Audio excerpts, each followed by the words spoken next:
यहाँ पर मैं चाइल्ड्स प्ले मूवी के थर्ड पार्ट को एक्सप्लेन करूंगी। मूवी के स्टार्ट में हमें बताया जाता है कि गुड गाय डॉल बनाने वाली कंपनी को बंद कर दिया गया था और इस कंपनी को बंद करने की वजह हमें पता चलती है कि हमने फर्स्ट और सेकंड पार्ट में जो मर्डर देखे वो चकी की वजह से हुए थे, इसलिए इन डॉल्स की नेगेटिव पब्लिसिटी हो गई थी और अब इस कंपनी को दोबारा से रीओपन कर गुड गाय डॉल की मैन्युफैक्चरिंग को दोबारा से स्टार्ट किया जा रहा था और हमें वही फैक्ट्री दिखाई जाती है जहाँ पर चकी के सर को ब्लास्ट कर मारा गया था और यहाँ पर हम देखते हैं कि इस फैक्ट्री की सफाई हो रही थी और वहीं पर हम चकी की बॉडी को भी देखते हैं जिसमें से ब्लड आ रहा था और अब चकी का ब्लड डॉल बनाने वाली प्लास्टिक में जाकर मिल जाता है और हमें दिखाया जाता है कि इस मिक्सचर से चकी दोबारा से जिंदा हो जाता है और इस कंपनी का ऑनर अपने बाकी स्टॉक होल्डर्स को इस बात का यकीन दिलाता है कि एंडी और उस किलर डॉल की कहानी पुरानी हो चुकी है और अब हमें इन डॉल से बहुत ज्यादा फायदा होगा और यहाँ पर फर्स्ट डॉल को बनाकर इस कंपनी के ऑनर को गिफ्ट किया जाता है और यहाँ पर हम सब लोगों को ये बात पता है कि ये डॉल कोई और नहीं बल्कि चकी है। अब इस कंपनी का ऑनर इस डॉल को अपने घर ले जाता है। अब वो चकी डॉल रात को उस ऑनर के घर में उसके घर में पड़े सभी टॉयज को ऑन कर देता है जिससे वो डर जाता है और बाद में चकी उसको मार देता है और यहाँ पर हम एंडी को देखते हैं जो कि 16 इयर्स का हो चुका था और उसको यहाँ पर एक मिलिट्री स्कूल में डाल दिया गया था, लेकिन चकी की हॉरर मेमोरीज अभी भी उसके माइंड में थी। यहाँ पर उसके कर्नल उसको कहते हैं कि वो चकी की यादों को भूल जाए और अपने फ्यूचर पर फोकस करे। इसके बाद एंडी अपना हेयर कट करवाने आता है और यहाँ पर आकर वो एक बच्चे से मिलता है जिसका नाम टाइलर था। टाइलर भी एंडी के स्कूल में ही था और एंडी जब अपना हेयर कट करवा रहा होता है तो वो टीवी पर गुड गाय डॉल के एड को देखता है और अब टाइलर भी उस गुड गाय डॉल को देखकर वैसे ही रिएक्ट करता है जैसे कि बचपन में एंडी ने किया था। इसके बाद सीन शिफ्ट होता है और हम एंडी को उसकी स्कूल की असेंबली में देखते हैं जहाँ पर उसको एक लड़का बुली करता है क्योंकि एंडी यहाँ पर नया था। तभी वहाँ पर डिसेल्वा नाम की एक लड़की एंडी को उस लड़के से बचाती है। इसके बाद हम देखते हैं कि टाइलर को एक पैकेज एंडी के रूम तक पहुँचाने के लिए कहा जाता है, लेकिन टाइलर से वो रास्ते में गिर जाता है और यहाँ पर टाइलर को पता चलता है कि इसमें एक गुड गाय डॉल है जिसे देखकर टाइलर काफी ज्यादा एक्साइटेड हो जाता है। वो एक अलग रूम में जाकर उस डॉल को ओपन करता है। तभी अचानक से डॉल बॉक्स से बाहर आ जाती है, लेकिन टाइलर इस बात से नहीं डरता। वो समझता है कि शायद ये कोई इम्प्रूव डॉल है और ये डॉल चकी था और चकी फिर से उससे एंडी के बारे में पूछता है और तभी अचानक चकी इस बात को सोचता है कि चकी अब एक नई बॉडी में है और उसने अपना नाम भी अभी तक किसी को इंट्रोड्यूस नहीं करवाया और रूल के हिसाब से जिस भी वो फर्स्ट पर्सन को अपनी आइडेंटिटी या अपना नाम बताएगा वो उस इंसान की बॉडी को पोजेस कर सकता है और अब उसको शायद एंडी की जरूरत नहीं थी। वो टाइलर को अपना असल नाम चार्ल्स ले बताता है और यहाँ पर चकी टाइलर को कहता है कि हम यहाँ पर एक गेम खेलते हैं जिसका नाम हाइड एंड सोल है। अब वो टाइलर पर अपना मैजिक करने वाला था और वो यहाँ पर जैसे ही टाइलर पर ब्लैक मैजिक को स्टार्ट करता है तो यहाँ पर कर्नल आ जाता है। वो यहाँ पर आकर टाइलर को टॉयज से खेलने से मना करता है और चकी डॉल को यहाँ से ले जाकर एक डस्टबिन में डाल देता है। इसके बाद शाम को एंडी का फ्रेंड उसके रूम में आता है और उसको वो पैकेज के बारे में बताता है जो टाइलर को दिया गया था, लेकिन एंडी अपने फ्रेंड से कहता है कि उसे कोई भी ऐसा पैकेज नहीं मिला और इसके बाद वहाँ पर एंडी अपनी चीजों को सेट करने में लग जाता है और यहीं पर अचानक से एंडी के सामने चकी आ जाता है जो कि एक नाइफ लेकर उसको डराता है और एंडी यहाँ पर बुरी तरह से डर जाता है। तभी एंडी चकी पर अपने जूते से अटैक करता है। इसके बाद वही लड़का एंडी के रूम में आता है जो एंडी को बुली करता था। वो यहाँ पर आता है और दोबारा से उसको बुली कर वो चकी डॉल वहाँ से उठाकर ले जाता है, लेकिन तभी रात को एंडी उसके रूम में जाकर चकी डॉल को ढूंढता है क्योंकि वो उसको मारना चाहता था, लेकिन चकी वहाँ से भी भाग गया था। अब वो टाइलर को ढूंढने जाता है जो उसके साथ हाइड एंड सीक खेलने लगता है। इससे पहले चकी टाइलर को पोजेस करता ये दोनों डिसेल्वा और उसकी फ्रेंड को मिल जाते हैं। तभी वहाँ पर अचानक से कर्नल भी आ जाता है। ये कर्नल से डरकर चकी डॉल को वहीं पर छोड़कर भाग जाते हैं और अब चकी कर्नल के सामने एक नाइफ लेकर आ जाता है। इसे ये देखकर कर्नल को हार्ट अटैक आ जाता है और वो वहीं पर मर जाता है और दूसरी तरफ एंडी टाइलर को समझाता है कि तुम्हें चकी से दूर रहना चाहिए, वो एक किलर है। और अब एंडी के स्कूल में एक एनुअल वॉर गेम स्टार्ट हुई थी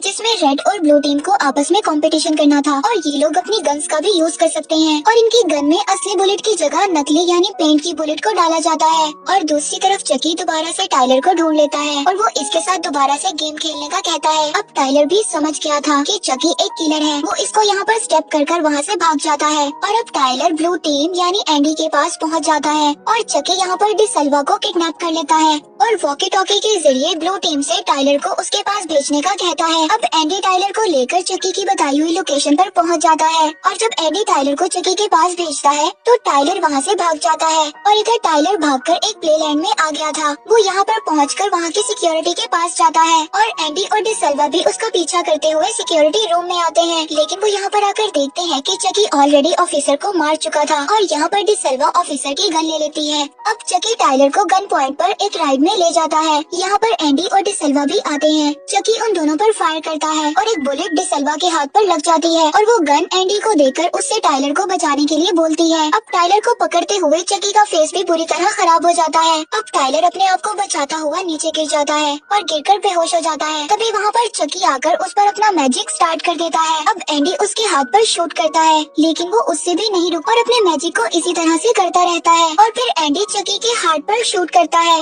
लेकिन चकी अभी भी नहीं मरता। फिर चकी एंडी का गला दबाकर उसको मारने की कोशिश करता है, लेकिन एंडी उसको एक बहुत बड़े फैन में गिरा देता है, जिससे चकी के टुकड़े टुकड़े हो जाते हैं और वो एक बार फिर से मर जाता है। डिसल्वा को हॉस्पिटल ले जाया जाता है, जबकि एंडी को पुलिस अरेस्ट कर लेती है और मूवी यहीं पर एंड हो जाती है।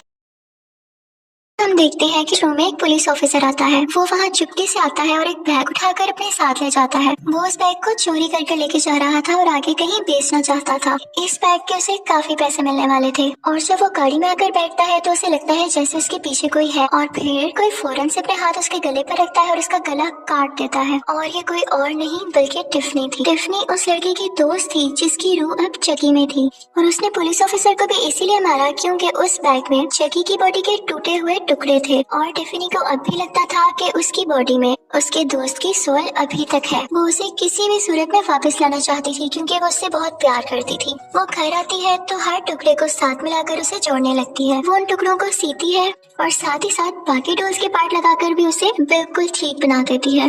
लेकिन चकी अब यहाँ पर बहुत खौफनाक लग रहा था। टिफनी तो इस बात से काफी खुश थी कि अब उसने चकी को ठीक कर दिया था। वो उसे लटाकर कुछ नोट्स पढ़ने लगती है कि शायद इसमें वो सोल वापस आ जाए और ये उठ खड़ा हो, लेकिन उसमें कोई मूवमेंट नहीं होती। और फिर कुछ टाइम बाद टिफनी का एक और दोस्त वहाँ पर आ जाता है और टिफनी जब वापस मुड़कर देखती है तो चकी अपनी जगह पर नहीं होता। उसे यहाँ पे पता चल चुका था कि चकी अब वापस आ चुका है और जिंदा हो चुका है। यहाँ पर वो अपने दूसरे दोस्त को बांध देती है ताकि वो कुछ न कर सके और फिर सामने आता है चकी और टिफनी के दोस्त के मुंह के ऊपर पिलो रख के यानी तकिया रख के उसका सांस रोक देता है और वो वहीं पर मर जाता है। अब टिफनी चकी को जिंदा देखकर काफी खुश होती है क्योंकि चकी के अंदर उस दोस्त की रूह थी जिससे टिफनी शादी करने वाली थी। और फिर वो चकी से बातें करने लगती है और उसे एक वेडिंग रिंग दिखाकर पूछती है कि क्या तुम्हें याद है इसके बारे में, ये मुझे तुम्हारी बॉडी के पास से मिली थी। यानी जिस वक्त उसकी दोस्त की डेथ हुई तो वहीं से उसे ये वेडिंग रिंग भी मिली। तो ये सुनकर उसके दोस्त की सोल जो चकी के अंदर थी अब जोर जोर से हंसने लगती है। वो कहता है कि मैं तो तुमसे कभी शादी करने ही नहीं वाला था। ये सुनकर टिफनी का दिल बहुत ज्यादा दुखता है।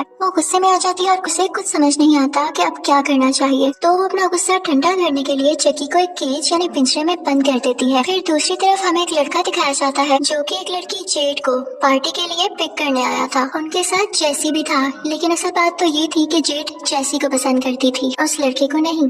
वो सब मिलके जा ही रहे होते हैं कि रास्ते में जेड का अंकल इन सबको रोक लेता है और जेड से कहता है मैंने तुम्हें मना किया था ना इसके साथ जाने से। और ये कहते हुए वो जेड को अपने साथ घर ले आता है। अब दूसरी तरफ जैसे काफी परेशान होता है तो उसका दोस्त उसे मशवरा देता है, यानी उससे कहता है कि तुम दोनों भाग कर शादी कर लो क्योंकि वो भी तुम्हें पसंद करती है और तुम भी, और इसमें बुरी बात क्या है। और फिर हमें यहाँ पर ये भी पता चलता है कि जेसी टिफनी का नेबर था, यानी उसके घर के बिल्कुल साथ रहता था। फिर हमें दिखाया जाता है कि टिफनी चकी को अकेला केज में देखकर उसके लिए एक ब्राइड भी ले आती है, यानी फीमेल डॉल, और उसके केज में रख देती है। फिर वो बात लेने के लिए चली जाती है और साथ साथ टीवी देखने लगती है। और फिर हमें चकी दिखाया जाता है जो कि उस ब्राइट डॉल के गले में से रिंग निकालकर वो केज काट देता है और बाहर आ जाता है। उसे बहुत गुस्सा था कि टिफनी ने उसे बंद किया और इसी बात का बदला लेने के लिए वो टिफनी के वॉशरूम में जाता है। वो देखता है कि टिफनी पानी में है तो इस चीज का फायदा उठाते हुए वो टीवी वहाँ से उतारता है और उसके बाथ टब में फेंक देता है। अब जाहिर है कि पानी में करंट आ जाता है और टिफनी तड़प तड़प कर मर जाती है। चकी को इस बात का कोई अफसोस नहीं था और वो अपने साथ उस ब्राइट डॉल को भी लाया था जिसमें पहले तो कोई सोल नहीं थी, लेकिन अब वो इसमें टिफनी की सोल डालना चाहता था। वो टिफनी की डेड बॉडी के साथ एक रिचुअल करता है और टिफनी की सोल को उस ब्राइट डॉल में डाल देता है। अब टिफनी जब ये फील करती है कि वो किसी डॉल में आ चुकी है तो उसे बहुत गुस्सा आता है और वो घबरा जाती है। तो चकी उससे कहता है कि तुम्हें मेरी बात सुन लेनी चाहिए थी। अब जैसा मैं करूँ तुम मेरा साथ देना, और अगर फिर भी तुम चाहती हो कि हम दोनों की सोल किसी ह्यूमन बॉडी में चली जाए तो तुम्हें वही करना होगा जो मैं कहूँगा। उसके लिए उन्हें वो लॉकेट वापस लाना होगा जो कि मरते वक्त उस डेड बॉडी के गले में था जिसकी सोल अब चकी में थी, यानी टिफनी का दोस्त। लेकिन उसकी डेड बॉडी तो काफी दूर दफन थी। अब ये लोग साइज में छोटे होने की वजह से सोचते हैं कि हम तो ड्राइव नहीं कर सकते, तो इनको कोई चाहिए था जो इनकी खातिर ड्राइव कर सकता या इन दोनों को वहाँ पे छोड़ के आ सकता। अब उनको एक आइडिया आता है और टिफनी जेसी को कॉल करती है। वो उसे कहती है कि 2 डॉल्स हैं जिनको उस जगह पर छोड़ कर आना है और इसके बदले में वो उसे $1000 देगी। आता हुआ पैसा किसको बुरा लगता है, तो जेसी उसकी बात सुन लेता है। अब शाम को जेसी उधर जाता है और टिफनी की ही वैन में उन दोनों डॉल्स को बिठा देता है। अब उसे तो यही लग रहा था कि ये दोनों डॉल्स हैं, यानी बेजान चीजें हैं, और फिर वो ड्राइव करके वहाँ से चला जाता है। रास्ते में वो जेड के पास जाता है और उसे कहता है कि मैं तुमसे शादी करना चाहता हूँ, लेकिन तुम्हारी फैमिली नहीं मानती, तो क्यों ना हम भाग जाएं। वो उसे बहुत इंसिस्ट करता है तो जेड भी मान जाती है और अब जेड अपना सामान पैक करने के लिए घर के अंदर चली जाती है। जेड का अंकल भी ये सब कुछ देख रहा था और वो नहीं चाहता था कि ये उनकी नीस को लेकर जाए, तो वो चुपके से जेसी की गाड़ी में ड्रग्स रख देता है ताकि रास्ते में पुलिस उसको पकड़ ले। लेकिन वो ये नहीं जानता था कि चकी और टिफनी भी वहीं पर थे और वो सब कुछ देख सकते थे। अब ये लोग थोड़ा आगे ही जाते हैं कि जेड के अंकल के प्लान के मुताबिक आगे पुलिस ऑफिसर खड़ा होता है ताकि उनकी कार की तलाशी लेकर वो ड्रग्स ढूंढ सके, और उसे उसकी छुपाई हुई ड्रग्स भी मिल जाती है और इस बात का बहाना बनाकर वो उन दोनों को अरेस्ट कर लेता है। अब चकी और टिफनी को काफी गुस्सा आता है कि ये क्या बार बार हमारा सफर खराब कर रहे हैं, तो वो सोचते हैं कि इसे भी रास्ते से हटाना पड़ेगा। अब जेसी और जेड वहाँ से भाग जाते हैं और वो पुलिस ऑफिसर भी जेड के अंकल से कांटेक्ट करने की कोशिश कर रहा होता है, और इसी दौरान चुपके से चकी उसकी कार में आग लगा देता है और उसकी कार ब्लास्ट हो जाती है और वो खुद भी मारा जाता है। फिर जेड और जेसी वो वैन लेकर वहाँ से चले जाते हैं। उनको ये सफर काफी अजीब लग रहा था और दोनों नहीं समझ पा रहे थे कि उनके साथ ये क्या हो रहा है। दोनों एक दूसरे को ब्लेम कर रहे थे कि तुम्हारी वजह से हुआ है। खैर फिर हमें दिखाया जाता है कि वो एक चर्च में जाते हैं और फाइनली शादी कर लेते हैं। अब वहाँ कार में टिफनी और चकी भी गाने सुन रहे थे और टिफनी को भी वो सब याद आता है कि कैसे वो उससे शादी करना चाहती थी। अब जेड और जेसी एक होटल में रुकते हैं। वहाँ पर एक कपल उनके रूम में आके जेसी का पर्स चुरा लेता है, लेकिन टिफनी ने ये सब कुछ देख लिया था। अब जब वो लोग अपने रूम में चले जाते हैं तो टिफनी वहाँ पर जाती है और उनकी छत पर लगा हुआ शीशा तोड़ देती है। उस शीशे के टुकड़े उन लोगों के ऊपर गिरते हैं जिससे उनकी फौरन से डेथ हो जाती है। यहाँ पर चकी भी था और जब वो देखता है कि टिफनी ने इतने ट्रिकी तरीके से इनको मारा तो उससे इम्प्रेस हो जाता है और यहाँ पे वो सोचता है कि इसको मेरी वाइफ होना चाहिए। इसी के साथ वो वेडिंग रिंग निकालता है और उसे पहना देता है और यहाँ टिफनी की आंखों से खुशी के आंसू निकलने लगते हैं। और ये लोग भी जेड और जेसी के साथ ही होटल में रुके हुए थे। अब दूसरी तरफ दिखाया जाता है कि जेड और जेसी भी काफी घबराए हुए थे क्योंकि उन्हें लग रहा था कि ये जो सब कुछ हो रहा है उनकी वजह से हो रहा है। तो वो अपने एक दोस्त को कॉल करते हैं, पूछते हैं कि सारा सीन क्या है। तो वो इन्हें बताता है कि तुम लोगों के पीछे पुलिस लगी हुई है। सुबह होती है तो होटल की ओनर को उस कपल की डेड बॉडीज मिलती है। सब काफी डर जाते हैं और जेड और जेसी भी वहाँ से निकल आते हैं। अब यहाँ पर इनका दोस्त भी आ चुका था। वो उन दोनों से कहता है कि तुम दोनों में से कोई भी गलत नहीं है, तुम दोनों को गलत फहमी हुई है और अब तो तुम लोग हस्बैंड वाइफ हो तो एक दूसरे पर ट्रस्ट करो। इसी के साथ वो वैन खोलता है तो उसके अंदर जेड के अंकल की डेड बॉडी थी। ये देखते ही उसे भी शक हो जाता है और वो उसी की गन निकाल कर उन दोनों पर पॉइंट कर लेता है। वो कहता है कि वैन से बाहर आ जाओ। उसे लग रहा था कि अब तक जितने भी मर्डर्स किए हैं वो इन दोनों ने मिलकर किए हैं। और यहाँ पर चकी और टिफनी भी मूवमेंट करने लगते हैं और खुद को रिवील कर देते हैं। उन्हें देखकर उनका दोस्त वहाँ से भाग जाता है और एक ट्रक उसके ऊपर से गुजर जाता है और उसकी डेथ हो जाती है। अब चकी यहाँ से गुस्से से कहता है कि फौरन से वैन चलाओ। यहाँ चकी और टिफनी उन्हें सारी स्टोरी बताते हैं और एक दूसरी वैन चुराकर उसमें ट्रेवल करने लगते हैं। इस वैन में किचन भी था और टिफनी चकी के लिए खाना भी बना रही थी। यहाँ पर इन दोनों में एक छोटी सी लड़ाई हो जाती है कि खाने के बर्तन कौन धोए और ये लोग बहस करने लगते हैं। तो इसी चीज का फायदा उठाकर जेड फौरन से आती है और टिफनी को उठाकर माइक्रोवेव ओवन में बंद कर देती है और जेसी चकी को उठाकर फौरन से विंडो से बाहर फेंक देता है। अब चकी वापस जेसी पर शूट करता है। उसके शूट करने की वजह से वैन का एक्सीडेंट हो जाता है, लेकिन लकीली वो खुद बच जाता है। वहाँ माइक्रोवेव से जली हुई टिफनी भी बाहर आ गई थी और वो बदला लेने के लिए जेड पर अटैक करती है,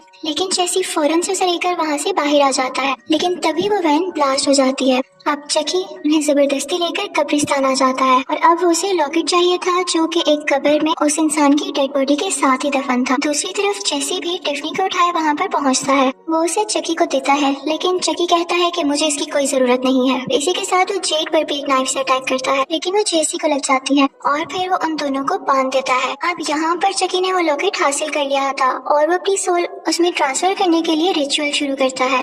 लेकिन जब टिफनी ये देखती है कि जेड और जेसी में इतना प्यार है तो वो बिल्कुल बदल जाती है और अब वो उनको मारना या अलग करना नहीं चाहती थी और वो अब चकी के पास जाती है और उसे पीछे से एक नाइफ से स्टैब कर देती है। वो उसे कहती है कि हम अब जीकर क्या करें, हमें जीने का वैसे भी कोई हक नहीं है और इसी के साथ उन दोनों में बहुत फाइट होती है। यहाँ चकी टिफनी को नाइफ मारता है और वो बेचारी मर जाती है। इसी दौरान जेसी चकी को उसी कब्र में धक्का दे देता है। यहाँ पर एक पुलिस ऑफिसर भी आता है और वो लोग चकी पर काफी शूट करते हैं। चकी मरने से पहले कहता है कि मैं वापस जरूर आऊंगा। पुलिस ऑफिसर जेड और जेसी से कहते हैं कि तुम लोग अब घर जा सकते हो क्योंकि तुम लोग मासूम हो। उसके बाद वो टिफनी के पास जाता है तो देखता है कि उसके पास उसका बेबी पड़ा हुआ है। वो बच्चा बहुत खौफनाक था। वो उस पुलिस ऑफिसर पर अटैक कर देता है और इसी के साथ मूवी भी एंड हो जाती है। Thank you for watching.